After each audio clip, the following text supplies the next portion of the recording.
चलिए अब बात करते हैं कोरोना वैक्सीन की, जिसका इंतजार देश ही नहीं बल्कि पूरी दुनिया को। लेकिन कोरोना वैक्सीन को लेकर अब पूरी दुनिया की निगाहें भारत पर भी टिकी हैं। प्रधानमंत्री नरेंद्र मोदी ने सीधे तौर पर कहा है कि सबसे अच्छा, सबसे सस्ता टीका जल्द आने वाला है।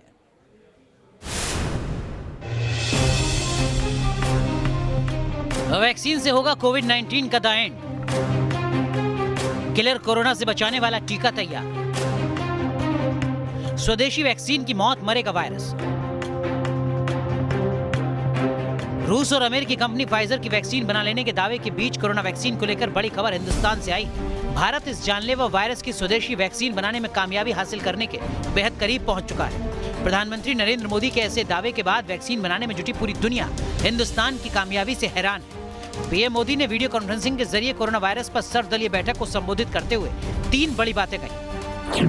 अगले कुछ हफ्ते में वैक्सीन हो जाएगी तैयार। एक्सपर्ट्स ये मानकर चल रहे हैं कि अब कोरोना की वैक्सीन के लिए बहुत ज्यादा इंतजार नहीं करना पड़ेगा। माना जा रहा है कि अगले कुछ हफ्तों में कोरोना की वैक्सीन तैयार हो जाएगी। जैसे ही वैज्ञानिकों की हरी झंडी मिलेगी, भारत में टीकाकरण अभियान शुरू कर दिया जाएगा। कम कीमत वाली सुरक्षित वैक्सीन की कीमत को लेकर फैसला जन स्वास्थ्य को सर्वोच्च प्राथमिकता देते हुए किया जाएगा और राज्य सरकारों की इसमें पूरी सहभागिता होगी। सबसे पहले कोरोना वॉरियर्स को टीका। देर आए दुरुस्त आए, यानी जल्द ही कोरोना वायरस से भी आजादी मिलने की शुरुआत होगी।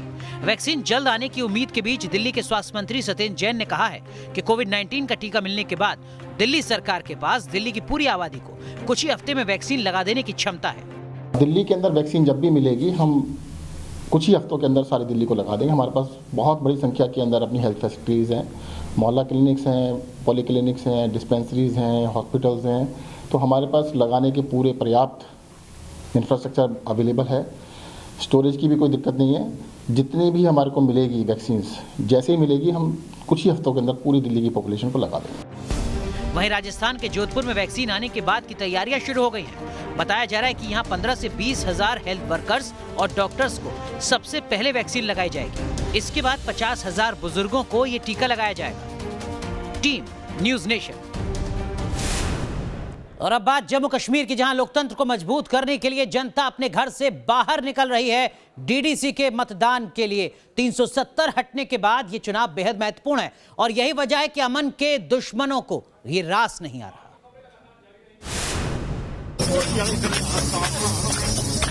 ये कश्मीर में नई सुबह का चुनाव है। ये घाटी के सुनहरे भविष्य का मतदान है।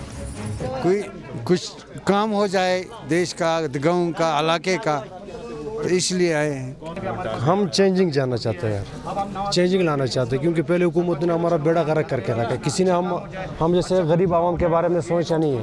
अब हम कुछ नया करना चाहते हैं, चेंजिंग लाना चाहते हैं सर। करप्शन के बारे में, रोड भी यानी है, ट्रांसफार्मर नहीं है हम लोगों के, बहुत सारी दिक्कतें आ रही है।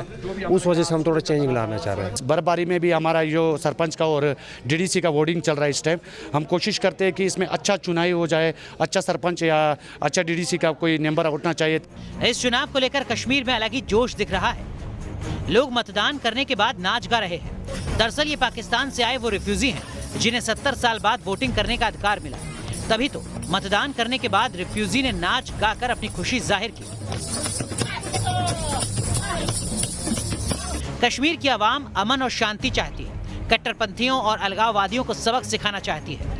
इसीलिए तो कश्मीर में हो रहे डीडीसी चुनाव में लोग बढ़ चढ़कर हिस्सा ले रहे हैं। जम्मू कश्मीर में आज डीडीसी इलेक्शन के तीसरे फेज की वोटिंग चल रही है, जहां पर ठंड के बावजूद हम देख रहे हैं कि सुबह सवेरे लोग जो हैं पोलिंग बूथ तक पहुंच रहे हैं। औरतों की संख्या भी काफ़ी लग रही है इस पोलिंग बूथ पे। हालांकि कुछ ताकतें कश्मीर के अमन और चैन को बिगाड़ने की साजिशें भी रच रही हैं। न सिर्फ लोगों को मतदान करने से रोकने का षड्यंत्र रचा जा रहा है, बल्कि चुनाव लड़ रहे उम्मीदवारों को भी निशाना बनाया जा रहा है। दक्षिण कश्मीर के अनंतनाग जिले में अज्ञात लोगों ने आज एक डीडीसी उम्मीदवार अनीस उल इस्लाम पर फायरिंग की। इस हमले में वो गंभीर रूप से घायल हो गए। जम्मू कश्मीर में तीसरे दौर की वोटिंग हुई है और 33 सीटों पर वोट डाले गए हैं। श्रीनगर से इद्रीस लोन के साथ टीम न्यूज नेशन।